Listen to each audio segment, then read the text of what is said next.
Hey everyone, welcome back to our monthly skip a month Guru Talks. Got some more exciting chats for everyone today. Quite interesting stuff. We'll start off with Daniel Frey on micro frontends with Webpack's modular federation plugin. So I hope you can make that exciting personally for me, because Webpack is something that makes me quite upset sometimes. So I'm looking forward to hopefully finally understanding how I can do that easily and save myself some time. And then we'll finish off with Eddy Vinck, getting started with Remix and Headless CMS. So yeah, actually interesting stuff. As usual, we're going to wait a little bit, just probably another minute or two. And just let some more people join. If you have some friends or anyone who you think would be interested in headless CMSs with Remix or micro frontends, feel free to share the link with them. Everyone is welcome. I made the mistake of wearing long sleeve today, but at least I'm repping IO. It is insanely hot in Amsterdam today. Well, not insanely, but finally some sun. So hopefully everyone's having a great day. Also, apologies in advance if my dog starts barking. She's losing her mind recently, so that's for ahead of time.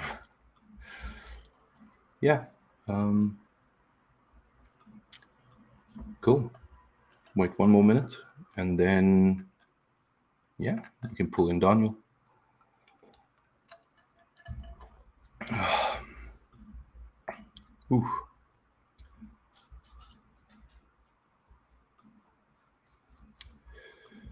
Okay, I think it should be good. I hope you're ready, Daniel. Don't want to spring it on you too quickly.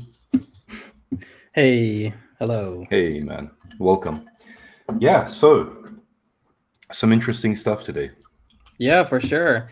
Hey, everybody. I hope you're having a nice day, evening, what time zone you're listening to this. It's nice to be here. Thank you guys for also inviting me. I'm looking forward to share this topic with you guys, and hopefully also made it interesting for those who don't like Webpack. Let me go ahead and try to share my screen there. Should see it right now. Cool.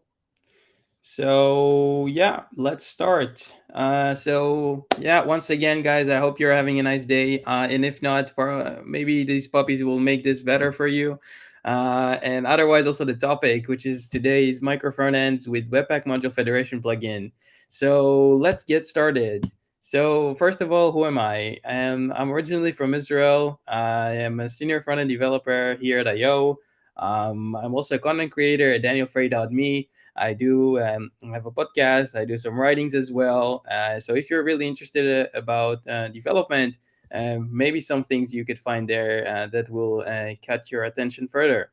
I love also meeting and collaborating with people. So if after this talk you find it is something useful to say to me and you didn't manage to say it during the talk, of course in the chat later, make sure you reach out to me on Daniel Frey 101 on Twitter. I'm also available on LinkedIn, just Daniel Frey. Passionate also about accessibility and UX UI. So let me start with our topic. So before we dive into any topic, we need to understand the history behind it. So these days we have a new framework in JavaScript coming every day almost, and things are changing rapidly in the front-end community, in the development community in general. So we don't want to be naive. We want to understand things first. So in order for us to do that, let's try to identify some of our goals. So let's say we're now building we're building an application. Obviously, we want it to be scalable. And some of our keys that we want to achieve are fast and predictable delivery, maintainable code bases, the ability to scale our teams and our technology, and also keeping up to date with recent technologies and picking up the right tool for the job. Right? Some basic stuff there, right? So let's have a look at the traditional way. So currently, in most companies, there is a microservice architecture in place where each API is serving one specific business case. And then we got this big monolith front end. In this case, we have React, and a lot of things are there. So let's talk about that. Let's talk about some of the struggles of monolith. So first case is that technology lock. So if we chose AngularJS back in 2010, and by the way, AngularJS is the really old Angular, so not the recent one. And so let's say we chose it back in 2010, and there is, that is probably going to be the technology of choice for this entire lifetime of this application. And then what if there is objectively a better tool for a certain job? Or what if the technology advances? How will we go ahead on that? So, second problem or struggle, if you will, is single deployment. So, communication overhead releases need to be accordingly, coordinated carefully. The application is more likely to break due to other teams' work, which affects delivery. So, third point is maintainability. So, maintaining a big application is more difficult than maintaining a smaller one, right? More moving parts and intervene dependencies, resulting in difficulty to introduce changes. And fourth and last thing is process overhead. So the process of introducing changes becomes tiring. Minor decisions become major as they affect other teams. So teams need to communicate closely before making certain changes. And this obviously costs us time. So technology lock, single deployment, maintainability, and process overhead, all right now, this is what we get with the monoliths. So the solution, right? Daniel, please tell me what is the solution. And it might be that it's not the solution for everything, so nothing is perfect, right? But let me show you something. So here I have this application which I built for my podcast, where you can view all the episodes that I have. And this acts like a kind of an e-commerce website where I could like each of them. And if I click on the like button here on top, you can see all the episodes that I liked, the amount, the checkout. There's even a checkout page, and if you click on it, it's just gonna clear all the episodes. And if I go back to home, I could also click on one of those cards, and I could like them again here, and it will obviously be liked here. So yeah, pretty straightforward application, right? Header, footer, even a media player there. So right. But what if I told you that those were four separate websites, and those websites shared the routing, they even shared the liking card state, and I could deploy every single one of those websites independently of the others, and their changes will reflect immediately. I know, right? This game changes here. So there is the header and the footer, which exists, if you will, in its own repository. We have the mini card as well, which is in the like card repo. We have the media player, which is the player right here. The episode content, which is part of the content repository. And even the like button is part of the like card, which in resulting in a way that we can now split our teams into chapters. So what I mean by chapters is that each chapter can be basically now in charge and be focused on each on their own work. So just to clarify a little bit, we have the home page, we have the episode details page, and the checkout page, right, and the player page. We just say we call them the pages, and we have then team A is only now in charge on the content on the homepage. Team B is only in charge on the episode details page, and so on and so forth. So that if we wanted to, we could even use a different technology. So in this case, We could have the button as a Vue.js application, the one would be React, and so on and so forth. But then you might be thinking like, Daniel, how did you do versioning, right? Like, you used all these applications in your application, right? All those, their own repositories. And like we saw, we have the content, the home, the like card, the player, and versioning is stuff. So like, how would I use it? You might be thinking I used npm packages here, right? Well, if I would, versioning would be also very tough, because basically I would have to, whenever I would update the homepage, for example, the home chapter, whatever you would like to call it in this case, would update something in there, I would have to redeploy it in the content. If I'm using it in the content, the header and the footer, for example, obviously, then the things would have to be dependent on each other. So where comes Webpack Module Federation plugin. So what Webpack Module Federation plugin allows us to do is basically this. So just to give you the case here, we're gonna see a small video where I have the header and on my small application called Hello, and I want to change it back to what it was. I'm in the, let's say I'm the team now from the homepage team, and they're in charge on the header and the footer, and they actually are the one who is responsible also in changing the headline on the header. So right now I'm just there making this change. As you can see in the header, welcome to danielfrey.metalks. I saved it there, and boom, immediately it's being deployed. Well, in this case it's locally, obviously, so the changes just reflected immediately, and it's just like magic there. um, and Dean, the part that you don't like, the Webpack config, or I also don't like Webpack so much in configurations, but this part is not that difficult to understand. So basically, the magic happens there. We have the name, which is the application that we are adding right now, and then we have the remotes, which are basically the applications that we are using in our basically in our app right now. So you can say in the content, I'm using the applications from home and player and like art, or you can also call them components as well, from them. And the exposes part is basically what am I exposing currently, from content project to the rest of the applications. Um, Now, obviously, this will help us a little bit more with the example to explain this. So again, this is the webpack.config.js. In each one of your micro frontends applications that is going to use basically Webpack Module Federation. Anyway, if you generated a project with Webpack, you will get this config file. And then you get this part with the plugins, and you create this new module federation plugin. And all I wanted you really to know about this screenshot, and about this part, is that you have the remotes, you have what you expose, and you have the name, and that will basically allows us to have what you call this magic of updates that are basically every time I update something, something else that uses it will have these changes reflected immediately. So how does importing work? You might ask yourself. So same as you would import with any npm package, we would basically just did the same thing here.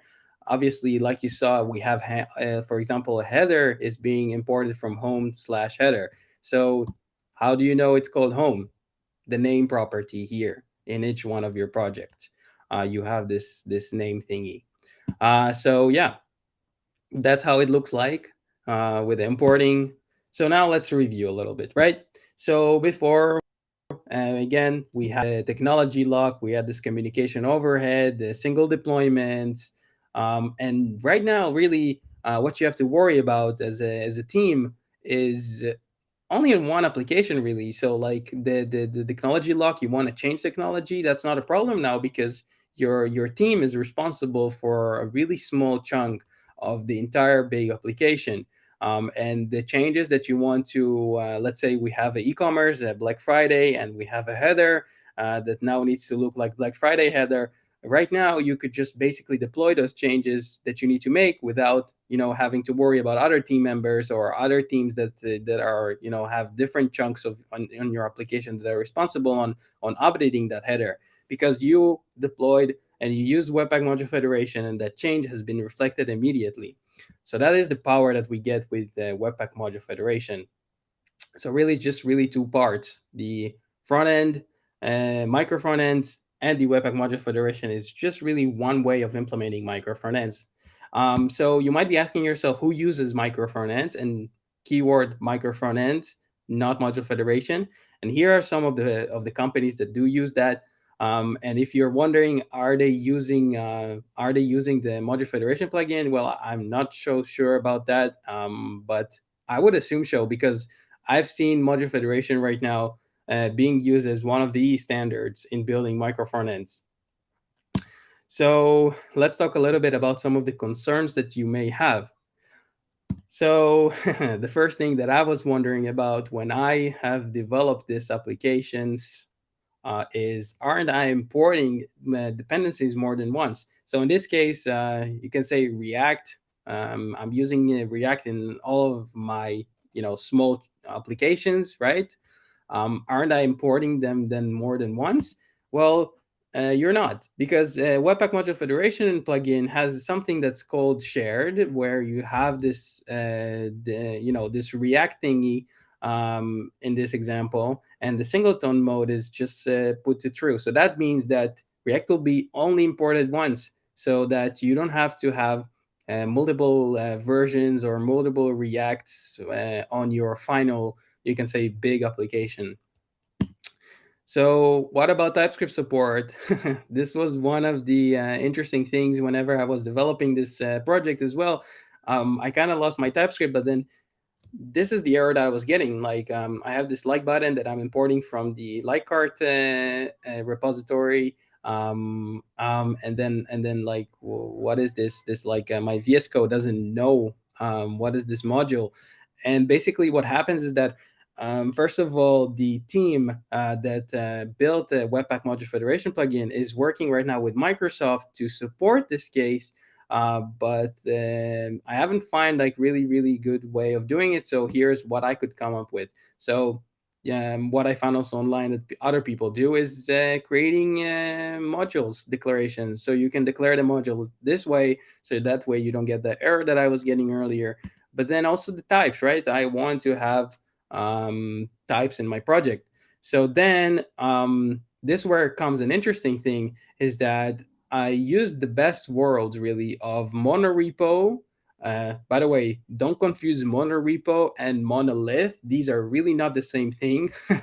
So monorepo allows you to manage packages in your basically in your big project that we have right now, right? The you saw the media player, the home content, and everything. Really, these are just packages right now in my mono repo. And that way I can do things like linking types. So like I can do yarn workspaces, which is what I use in this project, and I did content add home at 100. So basically what happens is that I link the types, and I don't have to really, like, the thing with workspaces, you might think like, Daniel, now you're dependent on the home tag of the versioning of it. Well, the thing is, with workspaces, it updates actually automatically for you if you updated something on the type. So you don't really have to worry about the versioning part that way. So yeah, sweet, right? I link the types, and if you don't know what linking and stuff work, how mono repos work, I do recommend checking that out as well. Wouldn't be covering this in this talk. It can be its own talk within itself, but please don't confuse monorepo and monoliths, because these are separate things. So yeah, using best words with monorepo plus micro front ends. Great. Now, next thing, I said no versioning, right? So runtime reload, yay. But then what happens if the header team in this example has a mandatory prop that I'm not aware of? So, right, we are using this header in more places of our application, and now we don't have versioning. And let's say the header team now changed a little bit the implementation details, and now I need to give it a prop, and it's mandatory. So in React, actually, I found a solution to that. So there's something called error boundaries, where it still must be actually a class component. Actually, this is one of the only cases where I found that class components are still being used. And you have to use that. And then that basically then can enable us to use it as regular component. So like I'm wrapping my header, let's say, in basically an error boundary, and then it can tell me like something went wrong if there was any errors there where the header wouldn't load, and that is like better than my entire application not working, right? So if I wouldn't have this error boundary, guys, like the whole app would just like not work. If of course the header team or so the team that is responsible on the header and the footer change something, and I really wasn't aware of it, then of course the app will break unless I have an error boundary. And that is the solution, of course, for React. If you're using any other frameworks out there, should check out something there as well. So yeah, this was really it, guys. Here are some of the resources that I used. So obviously the repository, if you want to have the example live from the episodes, you can check it out on my GitHub, which is GitHub /ClickSpider and then microFees. Module Federation also really nice. Yeah, they have really nice. Yeah, basically they tell you how they implemented, why it's there, and the key concepts that you need to know about it. So it's just from their webpack.js.org, and they have all the information there. Also, thanks to my dear friend Ariel for providing context and reviewing. And another nice article from Luca, which posts a lot about micro front ends, is I don't understand micro front ends. It kind of helped me to understand this whole thing better. So it's on Medium. I will share the links in the chat as well. So yeah, thank you so much. And please let me know if there are any questions. Hey, thank you. That was actually, yeah, very interesting. I've done something similar for a previous project, and it was not that easy. We ended up sticking in an Nginx like middle. It was horrible. Nginx and Node to do all the routing, and oh man. So yeah, that is definitely a new way to, for me at least, to do this. Pretty amazing. Yep. I like it a lot. Two things off topic from the talk. Do you get any issues with your GitHub username being ClickSpider? Sounds like a crawler. Wouldn't be surprised. No, actually, I like I don't get any issues with that. Like, in what terms would you expect me to get issues? Like, how do you mean? I don't know. It sounds like a crawler. So I would assume that some people would block it because they might be thinking you're using some sort of a crawl. I don't know. Just first thing that came to mind. Second thing, very interesting title for that Medium article. I don't understand micro frontends. I mean, it's pretty good for SEO, I guess, because if people don't Google it, they'll come up with a good article. I mean, it's unfortunately it's not like my article, right? So I cannot take credit for the good headline, but I am gonna share the resources and everything now in the chat on YouTube awesome. as That'd well. be great. Cool. Thank you. Thanks so much. There are a few questions. So if you're ready, I'll just start going. Yeah, sure. Perfect. Okay. So first question. You already told about packages like React. Are they? Sorry. Jeez. Let me speak English. Wow. Let me retry that. You've already told us about packages like React that you can import from React that you can import. Are things like component libraries separately deployable with this, or how do you handle that? So if you're using a UI library, and then you have in one of your micro FEs, you're using that component from that library. How does it work exactly? Is that the question? Yeah. Do you import it directly into each project, or do you have it deployed as its own micro front end? How does that actually work? Oh, that's an interesting one. So it's also something, a topic that is also being confused at, and maybe I should add it also to my talk, is when do I make the separation between what is a micro front end, right, and what is just a UI library, like component library? Because when we think about micro front ends, really, it's not now a UI library where I have just like I'm exposing like one button, Yeah. and in my example, maybe it seemed like, okay, this is the only thing you're exposing, Yeah. but really what we're doing here is that we're trying to build teams, and trying to divide the organizations in a more in a really more meaningful way. Yeah. So it wouldn't make sense if you have a team that is only responsible on one button, right? That wouldn't just like be I guess enough as well. Yeah. So really, where if we're following, for example, atomic design, there is basically in atomic design you have all the, like the molecules and all the organisms and things like that, where you kind of understand where the division is. So so for example, let me try to actually give another example that is easier to understand, maybe for those who don't familiar with atomic design. So really, like the example of header and footer, where we have a team that is responsible on really those let's say core things, where it can be really not dependable or on any other team. That's where you get do the cut. So that's really I can say one of the examples. So like also, for example, if you have a checkout, and then you have the all the checkout process there, like the, like the button of the checkout itself, but then also the logic that is, when you open the checkout, there is like the items of the things that you clicked on, that you want to buy. So that really, then you can make the cut there. And if you are familiar with atomic design, I think like the recommendation that I was following was to cut it really at the either it was the organisms part. Okay. So yeah, don't get confused. And if you are confused, that's also fine, because it happens a lot and also happened to me. Just really check what are the best practices to cut your micro front ends. There's really not like a single source of truth to that, but there's also, of course, things that make sense and things that just like you think, oh, what, I have a team now for responsible for one button. Doesn't make Yeah. sense. Yeah. It seems quite, to some extent, quite project specific as well. I guess, because sometimes, as you say, like with one button, you're not going to import a whole library.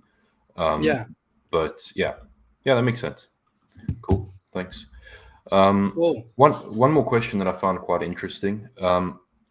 When using error boundary, if it Mhm. does throw an error on the version, is it possible for it for you to get it to basically revert to the previous version that hadn't Mm. failed? Because that would be quite useful in a production environment. I mean, the thing with error boundary, that really class component in React specific case, the way it works is that you just have a handler there that you can do really whatever you want with. You can throw something went wrong, like a headline that says that you can. Okay.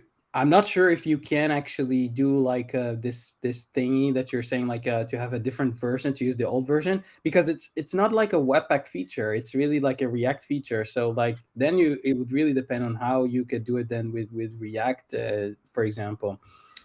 Um, and there is actually like if you're already on this versioning topic, you could actually have in Webpack like versioning if you wanted to. Like with this Webpack Module Federation does support versioning, like the Symvere versionings.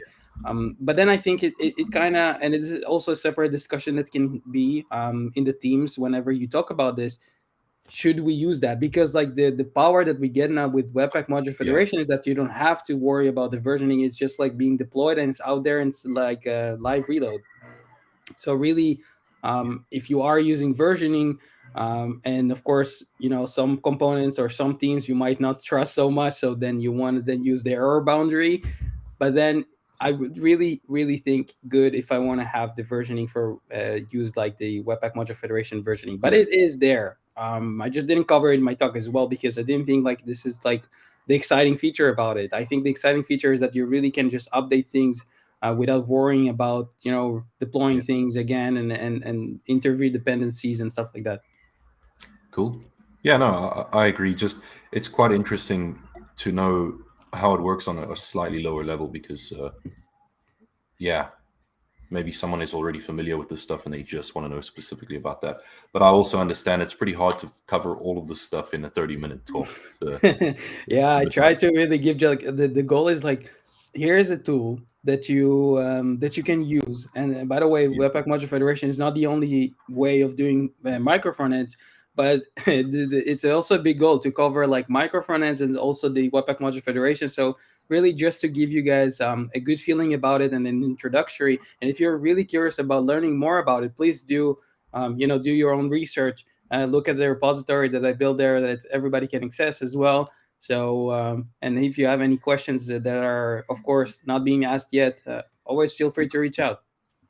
okay. We have one more question from a viewer. So Jeroen Yeah. is asking, do you have any production experiences in an enterprise environment? Most noteworthy guiding current front-end teams to switch from traditional pages to micro front-ends and being compatible with an application shell. So basically migration, how do you manage that and do you have experience with it and how would you do it? So that's a good one. Actually, I to answer it straightforward, I haven't done such migration myself alone and have really led like my company into doing it. But however, like I worked at ABN AMRO before bank. It's a big bank here in the Netherlands, and we did use micro front ends, or they are using micro front ends, but not Webpack Module Federation, and they're doing some under the hood some changes with their routings and everything.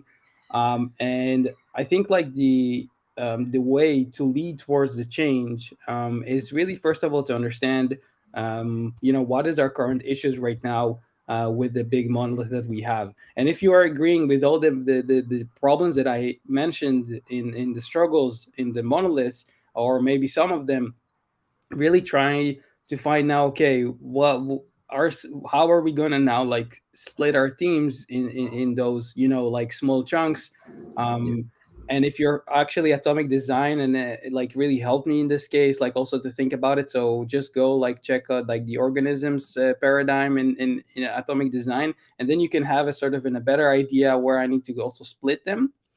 And then I would say maybe created like a poke, like a proof of concept, that to like really just like a side project, and showcase it, and see how like I would say my teammates and the departments are starting to feel about it. It doesn't have to be too big, and I think it's also maybe not so difficult to implement, just to have a small like a proof of concept, of course depending on your on each other on their own case. But I would assume that you could do that quite easily, and just see how it catches the eyes of the people.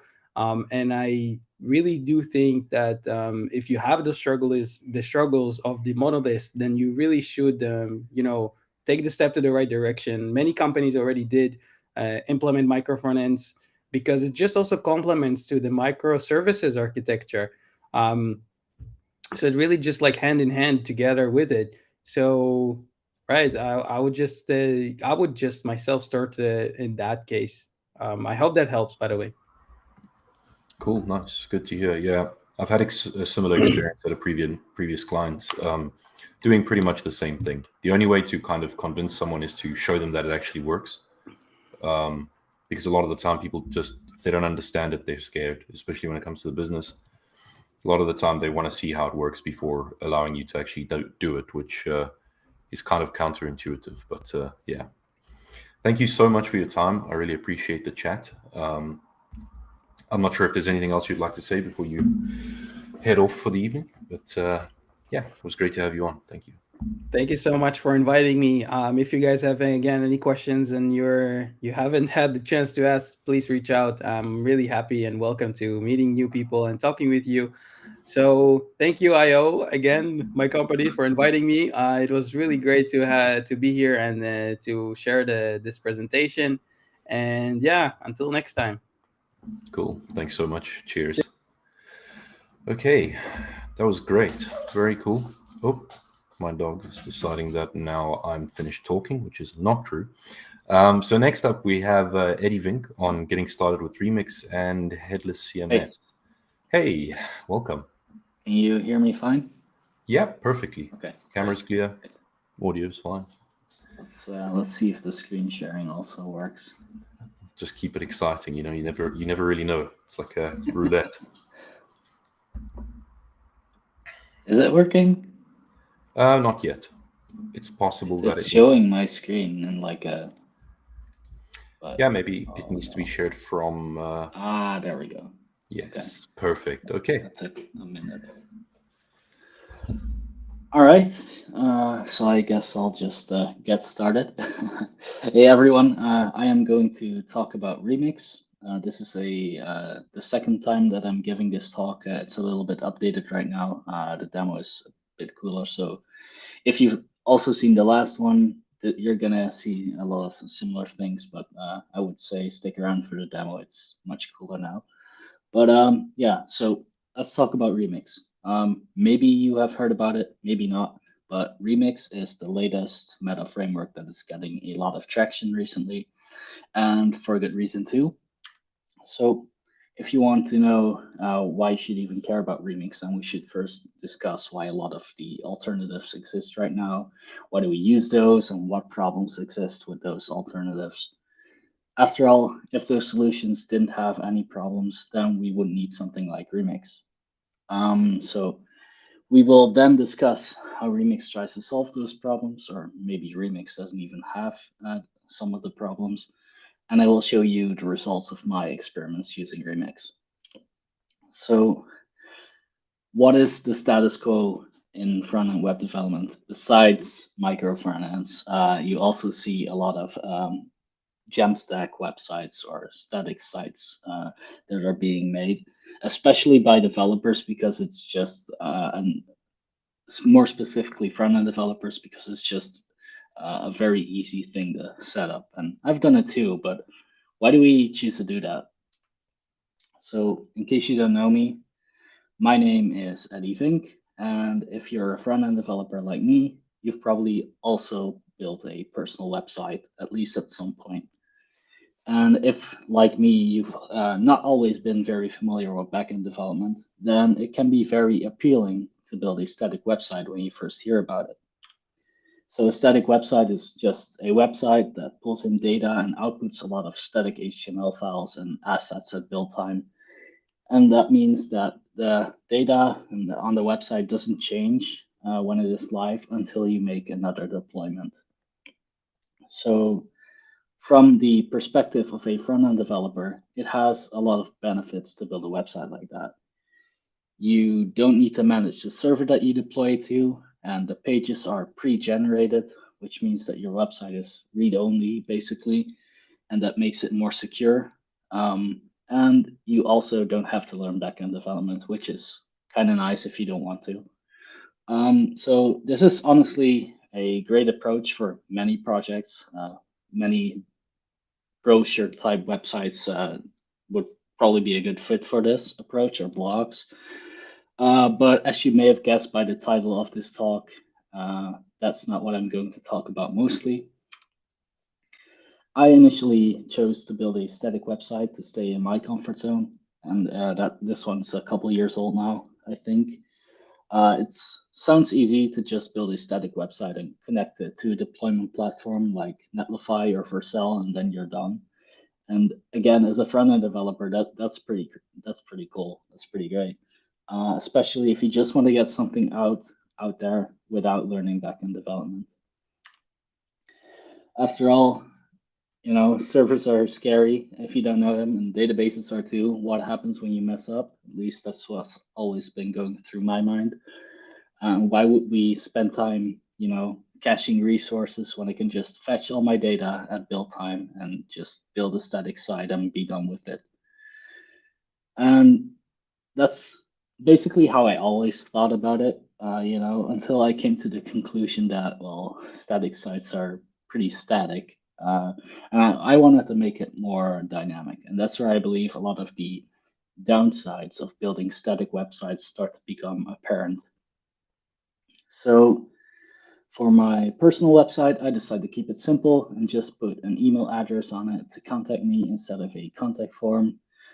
And for my newsletter, I decided to just use a newsletter provider's embedded form. So I ended up choosing some workarounds to avoid having a backend, which was fine for my personal website.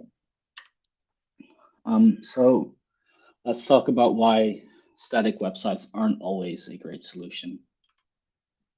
A few years go by, and after building my personal website, and I have a new project that I'm working on. So besides my work here at IO, I decided to start my own part-time business, which I work on 1 day per week and some evenings here and there. And of course, that business also needs a website. So that's what I was working on, the static website for my business. Basically, I want to be my business what I do at my day job. So a kind of technical agency, but at a smaller scale and on my own terms. And the plan was to build my business side in exactly the same way that I would like to build one for my potential clients. So it would basically be a pilot project. So this means that unlike my personal website, which is powered by Markdown files, I want to use a headless CMS because I just cannot expect non-technical people to commit their content in Markdown format to a Git repository. That's just never going to work. So I started to make my static business website using Prismic, which is a headless CMS. And then I ran into the same problem again, which is I want to make my website a bit more dynamic. I wanted to add a contact form, and until that point, I had avoided that on my personal website, so the challenges hadn't really occurred to me yet. So the search for a good forms provider sparked a lot of questions, and frankly, I got a bit overwhelmed by all the questions that followed, like which form, which provider should I use, and does it cover all my needs? What if it doesn't have a feature that I think I want in the future? And what are the pros and cons compared to all the alternatives? And what will it cost me? How much, like if there's a free tier, how much can I get for free until I need to pay? And if I do have to connect my credit card, will I just get a huge bill if someone spams my website? Like I can't afford that. And of course, if I don't have a credit card connected, what happens if I go over the limit? Will my submissions just not go through? It's a lot to think about. And also, if you have like a forms provider, but maybe you'll have a different provider for your newsletter, so maybe those forms will work differently. And of course, these same questions and problems also apply to my potential customers who might operate on a much larger scale than I do. And at their scale, their problems and costs very likely become exponentially worse. So that kind of got me frustrated. All I wanted was a simple contact form, but I had to spend so much time considering all of these questions because I wanted to make the right decision for my project and also for my potential clients. So I started thinking about all the services that I might need for my project or a client could need for their website. So I'm talking about newsletters and forms like we just discussed, which, by the way, typically have about 100 to 300 free submissions per month and a limited amount of forms, typically 2 or 3, so not a lot.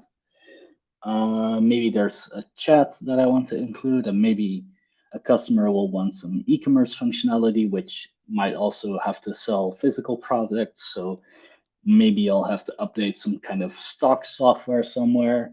And I'm probably also not including a lot of things here. I'm forgetting many use cases that potential clients might have or I might run into in the future. And that brings up some other concerns as well. So do I really want all those API credentials in my front end, or how do I keep my front end code clean if I have to implement all these services in my front end? Won't my client-side JavaScript bundle size explode if I integrate all of them? And how will that affect my client's web performance? And how could that impact their SEO, for example? And then the thought occurred to me, I can just create some serverless functions to solve those issues. I wouldn't have to expose all those credentials in my front end. And it would also allow me to write my code in a way that abstracts away the services implementation details, which helps me keep my bundle sizes cleaner. And after coming to that conclusion, another thought occurred to me. Wasn't my entire point of a static website to not have to write my own backend? And integrating all these services via serverless functions sounds like I'm writing my own backend after all.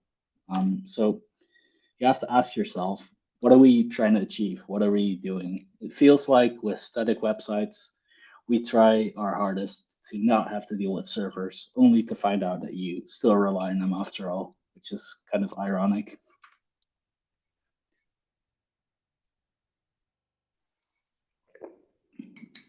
For example, a lot of people who build static websites run into the problem where just changing a single word or a sentence on a single page triggers a rebuild of your entire website in the deployment pipeline. And the more pages that you have, the longer your build times will be. And according to Storyblock, a headless CMS company, this process can take anywhere from minutes to literal hours of waiting time, which is a lot. To alleviate this, some platforms like Vercel offer what they call incremental static regeneration, but that is just a proprietary solution to a problem that only exists because we try so hard to not have to work with servers. It also limits your deployment options to platforms that support this kind of special static site serving. And what does that solution rely on? Well, servers. So again, we're still working with servers. And when I was researching for this talk, I visited jamstack.org. And if you don't know Jamstack, it stands for JavaScript APIs and Markup. And it basically means having a static website that becomes dynamic after the static page loads via JavaScript and APIs. So the screenshot shows you the website, and even though they advocate for Jamstack, they apparently still have server issues. So again, when you see stuff like this, you really start to wonder, like, what really is the advantage of having a static website if you might have some of the same problems? But those are just business concerns and implementation details. It's not really interesting for our users. Our users get a worse experience because of it. And let me explain why that is. So when a static website has to do something dynamic based on user input, like a search, it takes a while before the page can do the search. This is because you first have to load the page, and only once the page is loaded can you do your fetch. And that only happens after the JavaScript is loaded. And once that fetch goes to some server somewhere and comes back, it'll bring down some JSON data that you render into some Markdown, which renders some images, which then have to be fetched again. This creates like this waterfall effect in your network graph. And so basically, for every piece of dynamic data in your static website, the more dynamic your static website becomes, the worse the user experience becomes. So let's see that in practice with a search results page. So the Remix team took a demo by the Next.js team that displays many of the features that the Next.js team was proud of, and the Remix team rebuilt it using Remix. So the one on the right is the static Next.js version, and the one on the left is the server-side rendered Remix version. And as you can see, the static website takes twice as long to load compared to the server-rendered version, but that's kind of strange, right? I mean, weren't static files supposed to be like blazingly fast?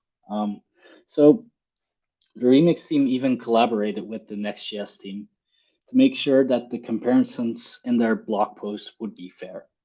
And I really recommend reading the article. It's quite lengthy and it goes into a lot of technical details that I just don't have the time to discuss right now. But yeah, I recommend reading it. I can't go through all of it, unfortunately, or else this talk will be like 3 times as long, and we don't have that much time. So why should you care about Remix? I already gave you some hints regarding the speed implications of static websites versus server-rendered websites when they're dynamic. But let's now dive into some of the reasons why I think Remix is pretty cool and why you should care about it, in my opinion. So, with Remix, you can do everything that you can with a static website. And unlike static solutions, Remix embraces a server. And as someone who's started primarily as a front-end developer, but is also getting increasingly interested in backend and building great user experiences, this is a breath of fresh air. And I'll explain why. So with the server, you can build your apps exactly how you want to, and you're not losing out on developer experience or publishing speeds when you're not choosing a specific deployment platform. You don't have to stick to the ones that provide static site regeneration methods, and the initial implementation of your apps can be much simpler too, because Remix does not try to reinvent solutions that the web has already solved. You do not need static pages to make your website faster. And especially in dynamic scenarios like the search page, which you already discussed, having a server render your page actually makes it a lot easier to keep things fast and fun to use. And for content that is mostly static, you can still use CDNs or caching. So servers are pretty cool. They're pretty powerful, and I think we should use them more, at least for some experiences on the web. So your apps will work before JavaScript is loaded, and they will be progressively enhanced once the JavaScript does load. But your apps working without JavaScript is not the main point here. If you've ever tried visiting a website while riding on a train going into a tunnel, you know why this is important. Not everyone is on a fast internet connection at all times, and the point is that your website's TTI, or time to interactive, will be faster. Your user can still submit a form before everything on the page is loaded, and this provides a better user experience for people on slower connections. And if you still want to do any client-side data fetching in your app, you still have that option, but it's no longer your only option if you want to create a dynamic user experience. Use the platform. Remix doesn't try to work around the standards of the web or try to reinvent them. They say that if you get good at Remix, you'll also get better at the web. And I can personally vouch for this. They very often actually just instead of having like their own page of documentation for something, they'll just list to something they're using by the web, just on MDN or whatever. And I've also experienced this with APIs like form data, which I've explored more using Remix, and I learned a thing or two that I didn't know yet until I started working with Remix. And I also learned some things about like an HTML button having a form method attribute that lets you change like the verbs of the request that you make, like get, post, batch, delete, and some others.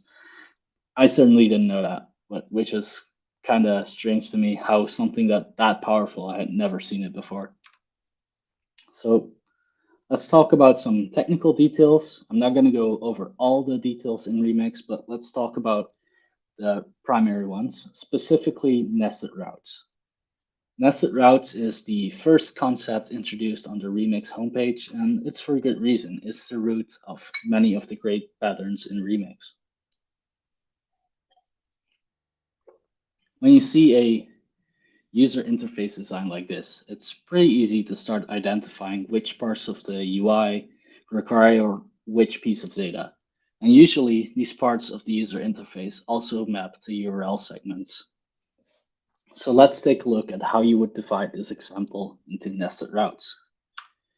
The root UI will load the sidebar and the user, and then the selected sidebar link will determine which category should be loaded, in this case, the sales category.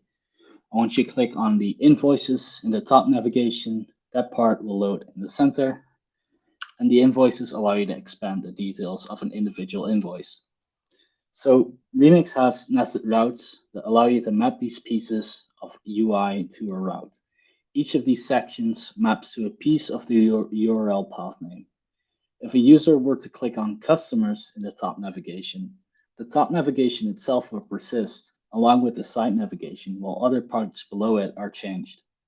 Where in typical React fashion, you might create some sort of like layout component that you reuse on every single one of these subpages, right? But in Remix, you don't have to do that because these routes, they can nest inside of each other. And in your routes, you can put a component called outlet, which is basically a slot for child routes, or similar to children in React, basically. And that is how Remix knows what to render where based on the URL without requiring a layout component on every page of your dashboard, which is pretty cool. A route also knows how to load and submit data to itself. You can load and submit data to the loader using loader and action exports on your route files. So loaders are called before rendering to get data for your route, and loader functions only run on the server, which means that you are free to access your database and other resources in them. And actions are called when a form is submitted or your route is accessed with a non-GET request. So the loader and action exports are relative to the current path, but you can still specify a different action route in your forms. But by default, they will match the current route. And then there's also the default export, which is your UI. So you can use hooks like use loader data function to get data from your server or into your front end. And for errors, there are also exports that you can provide called catch boundary and error boundary. And the difference here is that a catch boundary will respond to responses that you have thrown yourself, like a 401 unauthorized error, where an error boundary can be shown when a route throws an error when loading data, for example, or when rendering the UI and the typical, like something goes wrong, it explodes and something happens, and this is a fallback for things that you didn't expect. And this doesn't seem like a big deal, but in my experience, I find this to be a great feature as it helps you separate your happy path code from your default export, which is the UI again, from the error handling, which in this case happens in the catch or error boundary. Similarly to loader and action exports, you also have a headers export for the HTTP headers, a meta export for your meta tag, so you don't need like a head JSX tag or whatever. And there's also a dedicated links export and some more. But these are the primary ones that you'll use, and I'm not going to go and cover everything in the docs, but those are the major ones. So I've already explained that Remix embraces the server, but that doesn't mean that your Remix applications will be slower than your static websites. In more dynamic scenarios, your Remix apps will probably be faster than static alternatives because it doesn't have the same network waterfall problems like static websites do. Remix encourages us to leverage the power of servers and the distributed web, aka the cloud, preferably at the edge, where the edge basically means that you're running your code closer to your users on a server. And if you don't want to do that, the CDN will still do wonders to achieve comparable speeds as static files without having to do a new deployment every time you want to change a piece of content on your website. So with today's web infrastructure, you really don't need static files to make your server fast. So instead of static builds, you can leverage distributed systems at the edge. And that means that when you change a piece of text on your website, it can be updated within a few minutes, potentially globally, instead of having to wait for a build that might take hours. So how can you implement a headless CMS using Remix, which was the topic of this talk? Let's go over how it all works. So I started my project with a blank npx create remix app with the default remix app server template. And Prismic was my headless CMS of choice. So I installed the related dependencies, and Prismic has both guides for React and Express. And I used both of those to get it all working in Remix. So I won't go over all the implementation details here, but let's quickly go over how Prismic works generally when modeling your data. And for all the other implementation details, I will include a link to the repository in my resources at the end, so you can check it out on in your own time if you want to. So you might be familiar with Prismic or not, but one of the dependencies includes an editor called the slice machine that lets you model your data for your headless CMS, where a slice maps to a page section. So for other data like page metadata or something like a blog authors, you would use something what's called a custom type. And both of these let you add basic fields such as rich text fields and images, but also content relationships to other custom types. And after modeling your slice, aka your page section, you add it to your custom page type that you defined yourself, which includes any data that might be relevant for the entire page. There's more to it than that, but this is the short version of the explanation. So let's now go on to how to implement this in Remix. So in my initial implementation, I just made a request to Remix every time the page loads to get something working in my proof of concept.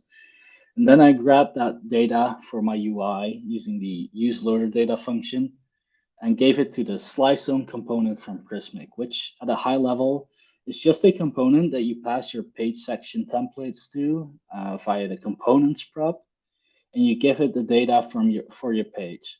And the slice zone will figure out how to deal with that data and render your page sections in the right order. Oh yeah, that's what the slice zone looked like. I forgot to switch the slide there. So if we take a look at the hero section, you'll see that the data from the slice, which you can get the data for your slice, which you can use as you like.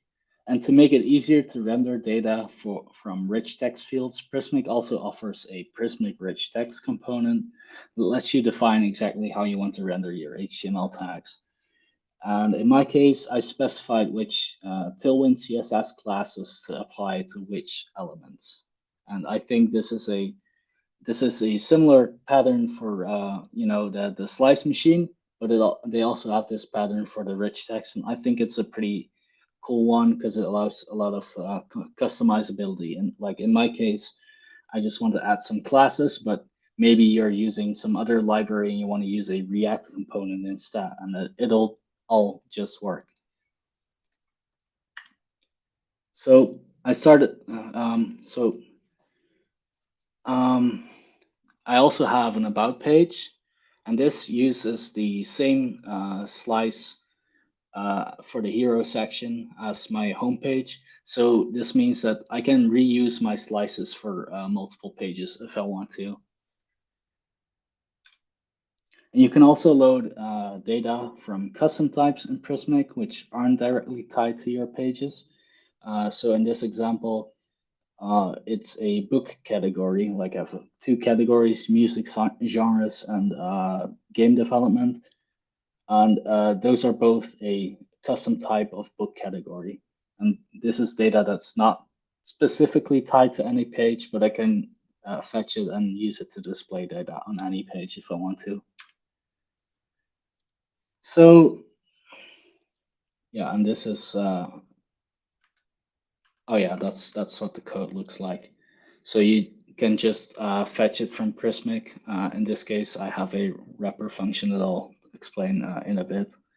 But you can see how I'm fetching book category with a something that's called a graph query, which is kind of similar to GraphQL, but it's not exactly GraphQL. And then I'm just returning the JSON of that data. And if something goes wrong, I throw a new response, which is a 404, and then Remix knows how to handle that, and it will show the 404 page. So here's an example of combining multiple routes and their loaders and actions. So this view is split up into a shared layout route, which includes a search bar, and the index route on /search showcases the categories, and the search results will be shown via the dynamic route segments. And this is again, using the nested routes functionality in Remix. So when I wanted to make my backend faster, I implemented a wrapper function that first looks if some data is available in the cache and fetches it from Prismic if it can't find it. So this way, when we don't have to talk to Prismic on every request, which greatly improves our response times. So if we want to invalidate our cache, we can do so on an interval, which is kind of similar to how incremental static site regeneration used to work, I think. But we can also do this via a webhook that Prismic provides. And once we update some data in our Headless CMS environment, Prismic will send us a message, and we can handle that using a resource route, which is similar to an API route. And we can then update our cache.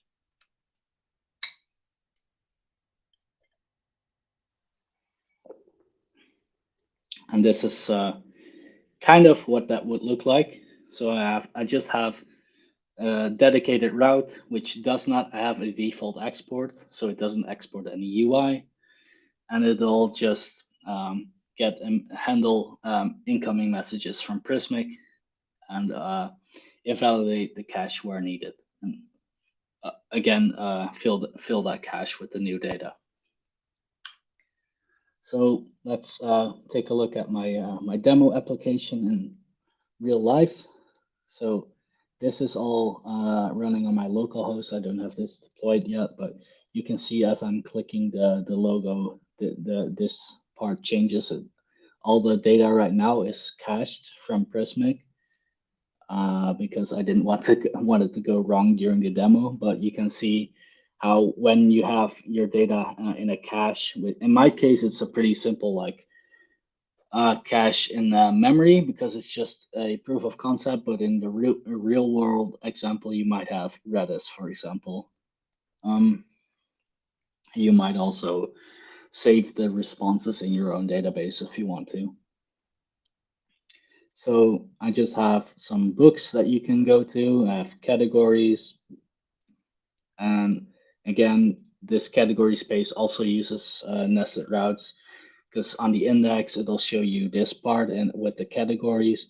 And when I click one of the categories, it'll show me in the nested route with the different path name in the top, the books dedicated to that category. And I have a search page, which also, this does talk to Prismic directly, but you could also cache this if you want to.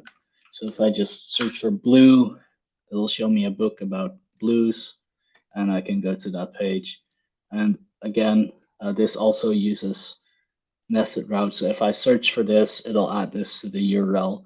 And the nice thing about this is if I cache this somehow and I can just copy this URL, maybe send it to someone, and they can get the same result pretty fast instead of, whereas with a static site, you would send them the URL and maybe like a query param, but it would be slower because of the network waterfall.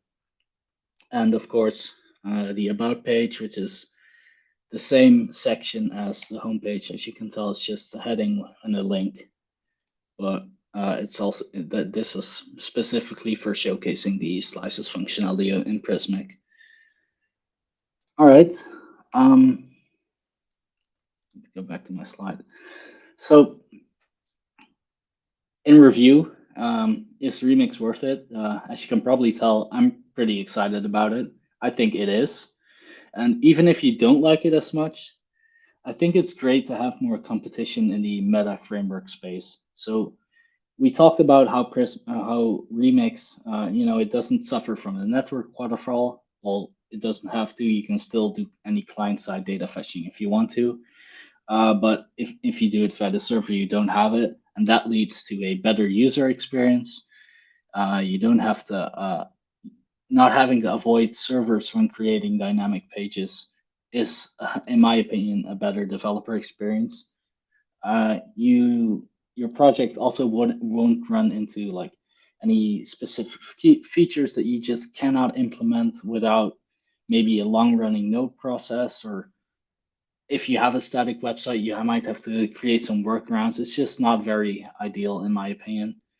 And the great, and at least one of my favorite parts is that since Remix is just, well, it's not technically tied to Node, but you can basically deploy it anywhere because it will run in Node, and you don't have to stick to any of those vendors with special static site regeneration methods. So even for my website, which is mostly a simple brochure website, Remix helped me improve those things that I just mentioned. Personally, I'm very excited about it. I want to explore it more. Maybe I'll introduce it at a project at work sometime. Maybe not. We'll see. I'm gonna try. That's for sure. And I think it would. I think it could really help with the concerns for my own company website and the websites for my potential clients, which we talked about earlier. So I of course would love to make a super awesome demo, the one that I just gave. It's a lot more interesting than my original one in the V1 of this talk. But a real world example would be Kenzie Dawes' website. If you don't know him, he's a pretty um, is a developer that's pretty out there. He shares a lot of content and writes has a pretty popular blog. And his website is visited a lot more than my personal website. And at the time when I made this slide, he got like over 40,000 users per week, which of course isn't Amazon scale. But since Remix is still relatively new, I think this is a pretty good example of how Remix websites, even though they're not static, they can still be pretty fast. And according to Kent, which he vouches for Remix in the sense that he thinks that his website is 27,000 lines of code, but he thinks that if he would have built it using maybe a framework for building static websites, it would have been a lot more, close to double, I think I remember him saying. So he also has some pretty awesome features that, of course, you cannot really easily achieve without having a server. So on this page, you can record a message for him, and he can then later record his own answer to it, which is so awesome. His backend will then combine those two pieces of audio, and then it will create like a podcast episode, which is pretty cool. So for my own business website, which this is just a design, I initially started with Next.js, and I will finish that version first. But I am definitely going to try rebuilding it in Remix to make the comparison. And of course, there are some other people using Remix who aren't directly involved in it. So Microsoft is definitely rebuilding some apps. They're migrating some user-facing apps actually to Remix. They haven't specified which ones, but it definitely goes to show that there is. It's still relatively young, but there's serious potential in it, I think, and I'm glad to see that even bigger companies like Microsoft think so too. So is Remix worth using? I think it is, again. In any case, I hope you found this interesting and you learned a little bit more about Remix and Prismic. Give Remix a try. I think you'll love it, and I think your users will too. Thank you. Wow, awesome. Thank you. That's a lot. It's a lot to go through. It was. We had Kent on a couple months ago in one of our Yeah. previous talks, and yeah, I actually hadn't heard of Remix. I mean, someone had mentioned it, but there's a lot of stuff going in the front end world, and it's easy to just kind of go, "Whoa, my dog." Yeah, it's actually funny. I knew about Remix, but I watched that live stream, and after that, I was like, yeah, this is super awesome. I'm gonna dive in. Now I'm presenting my own talk about Remix. That's pretty funny. Very cool. No, I completely I understand it. Once I listened to that talk, I kind of realized, okay, maybe this is something I should actually be paying attention to and keep listening to. Yeah, and I love it. It's great. Thank you so much for sharing with us. One thing that you said that kind of stuck in my head, where you were saying like basically time to interaction is very important. And that's one thing that I've noticed here in the Netherlands when I'm working at clients. A lot of them, bigger clients, will be quite interested in doing that kind of thing, making sure the APIs are fast, making sure the front ends are rendering quickly. But when I worked a little bit from South Africa, where I'm from, in December about a year and a half ago, and I noticed when working on the client's website from Africa, since we have slow internet connections there, how slow it was. We just take everything Yeah. for granted here in Europe and America and countries where the internet is actually fast. You kind of take it for granted and you think a 500 millisecond response, that seems fine. Page is rendering in a second, 2 seconds, and you're like, yeah, that's fine. Yeah. But the page rendering doesn't always mean it's ready to actually be interacted with, and it makes a massive difference. Yeah, I travel by public transport to the office a couple times per week, and there are some more rural areas where I go by, where I definitely notice, like if I'm maybe like trying to watch a video, for example, it'll just not work anymore. So yeah, it is very important, and I think we're finally slowly getting there. So that's very exciting. Cool. Yeah. So far, I haven't seen any questions. You did go quite in depth on some of the stuff, so I think anything I had was pretty much answered. Awesome. Thank you. So I'm not sure if you have anything else to share that you would like to, but if anyone in the watching the stream has any questions to ask, please let us know. Well, I have been experimenting a little bit more with Remix outside of my like pet project for this presentation. It's also I recently did my first contribution to the Remix open source project, which I thought was pretty cool. Basically, it wasn't a lot, but I was experimenting with implementing WebSockets, and they had this socket.io example on there that I improved a little bit and updated the documentation to be less confusing. So yeah, that was pretty cool. It wasn't a lot, but it's definitely something. It doesn't even matter, right? Once you make that small step, it's great being able to see your name there, and I mean everyone appreciates when you're actually helping them, because on a project like this, it takes, what's the saying? It takes a small village to build I don't know what the saying is. It's just something I'm trying to remember, but it takes the whole front-end community to basically push something like this. Well, not the whole front-end community, but the same way React and Angular became so popular because people used it, right? So yeah, I'm sure everyone appreciates even small pull requests. Yeah, so Remix actually does have a pretty busy Discord, and they also have like that has been a tremendous resource for me once I just can't figure something out. Like they have this help channel, and I've also answered some questions occasionally in there. Like if you ask a question, like that's how I had this small app that I was trying to build with sockets, right? I was like, I'm running into this problem, and I just, am I doing something wrong? But they also had this socket.io example already in their examples directory. So I just copied that and like tried to mimic what I do in my own small application. And I found that the same problem was occurring there. So it's like, all right, it's not specifically my code that's introducing the problem here.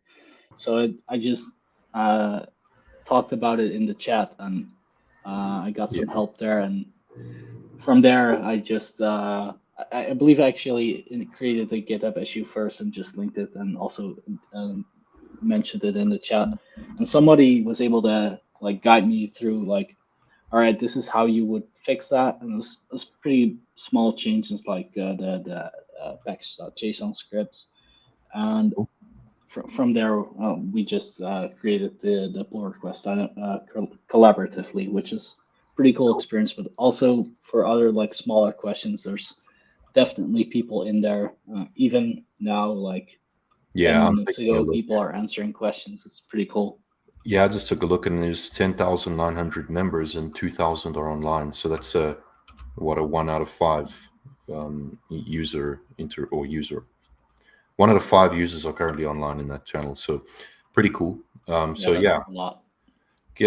I'd say get involved. I'm kind of excited about it. I'm pretty much on the same train as you.